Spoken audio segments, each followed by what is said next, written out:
Va, rekord. Taip, dabar dalinuosi dar kartelį ekranu, jau nedaug ten mums liko. Taigi mes kalbėjom tema po prezentacijos. Svarbi tema, ką daryti po prezentacijos. Sakykit, dabar matote ekraną? Ar ne?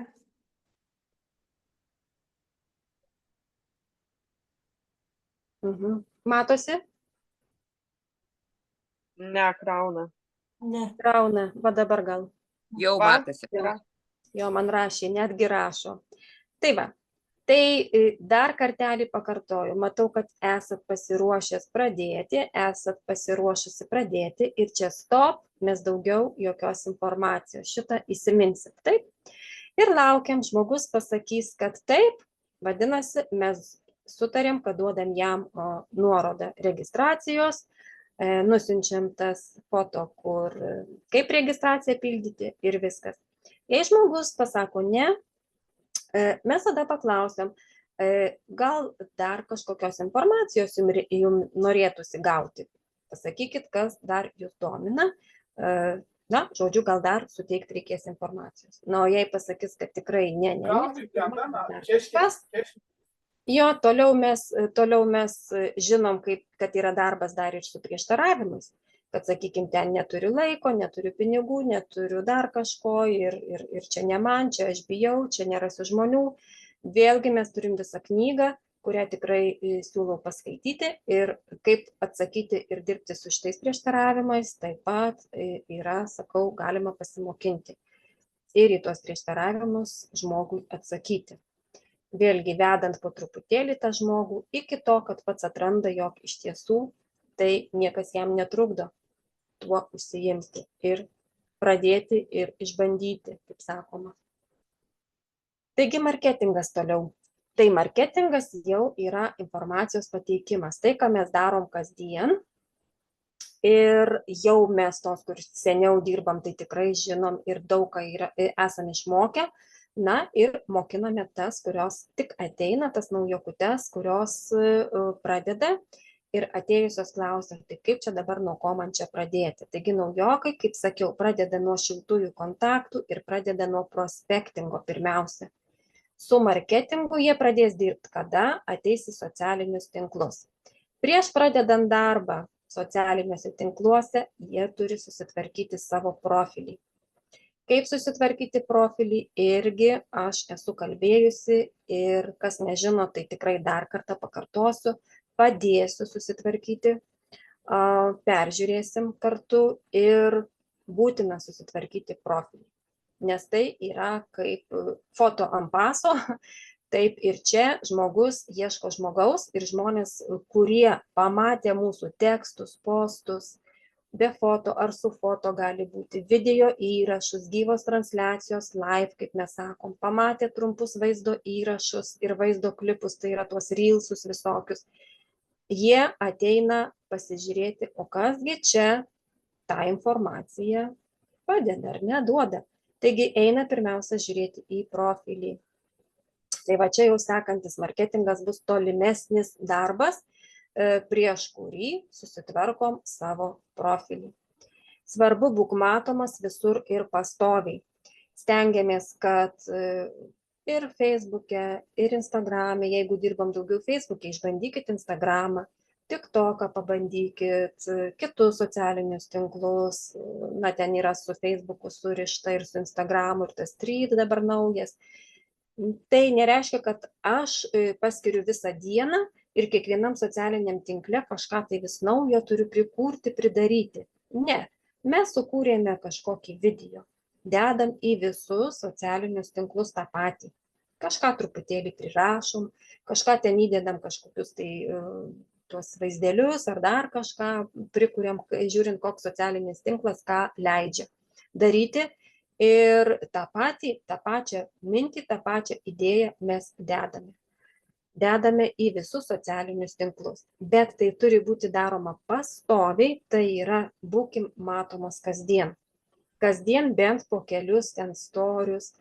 Postai gali būti dedami kokie 2 ar net 1 į savaitę, tai yra į savo profilį kažkokį postą. Vėlgi, kas tai yra, ką mes rašysime. Taip, pirmiausia, kaip sakiau, pirmiausia susitvarkom savo profilį ir nusimatome savo tikslinę auditoriją. Tai yra žmonės, kuriems mes teiksime savo mintis, teiksime savo informaciją ir kursime turinį. Tai žmonės lengviausia nusistatyti tikslinę auditoriją, pagalvoti, kokia aš buvau. Aš kokia buvau prieš ateidama į šitą kompaniją, ar ne? Prieš atrasdama šitą kompaniją, kokia aš buvau, ko aš ieškojau, kodėl aš atėjau į šitą kompaniją, ko man trūko, koks mano tikslas buvo. Tai va ir tikslinė auditorija bus jūsų. Kažkam tai bus galbūt tikslinė auditorija mamytės, kurios augina vaikučius ir nenori grįžti į samdomą darbą.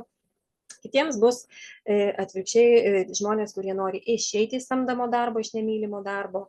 Kitiems bus žmonės, kurie dirba per kelis darbus ir nori sumažinti valandų ar neskaičiaus darbus, kas nori keliauti, bet neturi galimybių. Na, žodžiu, pagalvokit, kaip jūs atėjot, nes bus lengviausia su ta tikslinė auditorija dirbti, kokia mano buvo problema, tai va tą problemą aš ir galiu išspręsti, ar ne?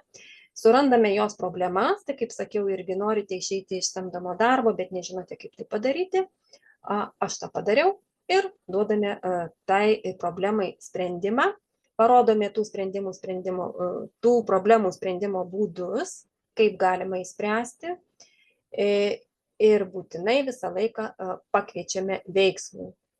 Po postų pakviečiam veiksmui. Taigi, koks turinys gali būti kuriamas, tai apie ką gali būti kuriama.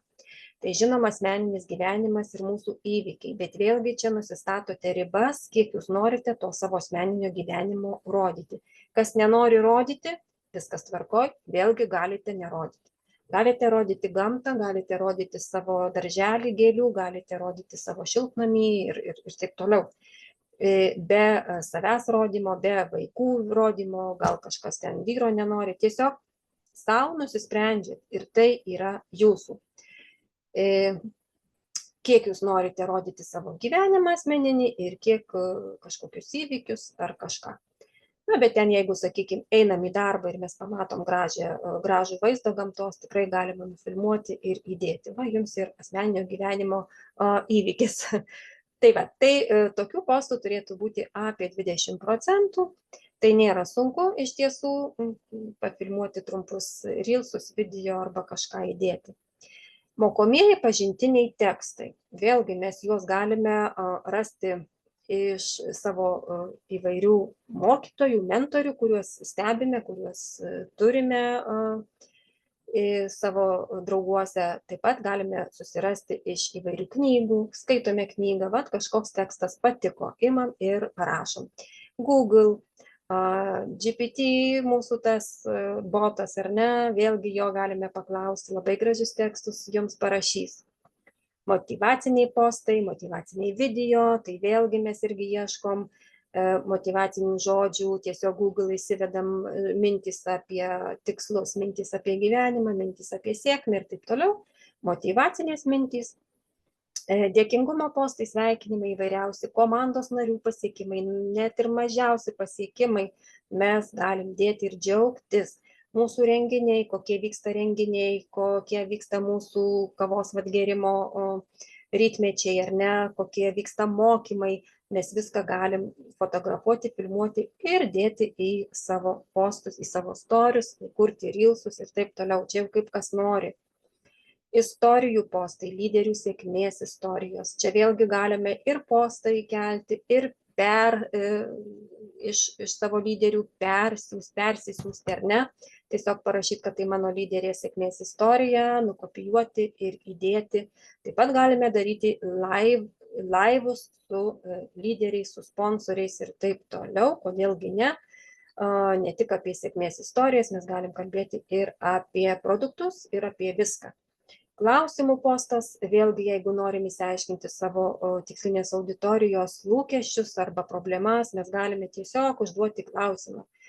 Ten, sakykime, kas mėgstate rytai sportuoti, ar dar kažką, kas mėgstate tą ir tą, arba tiesiog parašyti postą kažkokį, kad pradėjot kažką daryti, vat, rytais, sakykime, apsipilti šaltu vandeniu ar dar kažką, rytais geriu kavą su savo komanda, o kokie yra jūsų rytai. Tiesiog, kad žmonės atsilieptų ir mes tada matom, kurie žmonės seka mus, kurie domisi, kurie parašo, kurie mus ten like, širdutės ir visa kita, juos taip pat mes galime pakalbinti.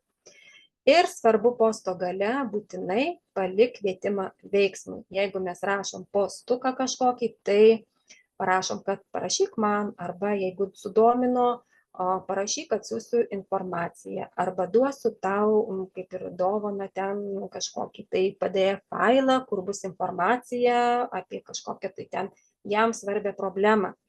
Arba tiesiog pasidalinsiu mūsų žurnaliukais, PDF failu arba elektroniniais žurnaliukais. Na, žodžiu, parašom postą. Pirmiausia, postas susideda tai kaip iš 3 dalių tokių, ar ne? Reiškia, pirmas mes duodam problema yra, vėlgi tikslinės auditorijos problema, kaip tą problemą įspręsti duodam, savo pateikiam sprendimo būdus ir kvietimas veiksmui.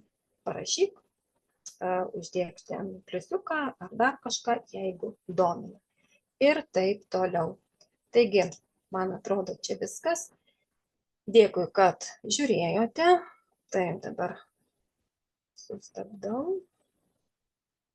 Ir net nežinau kur.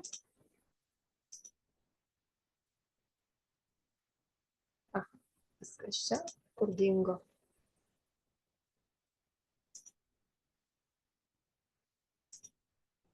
Taip, stabdau dabar jau aš pasišėrinimą, dalinimas ekranu ir jeigu turit kokių klausimų, tai dar galit paklausti, aš tada čia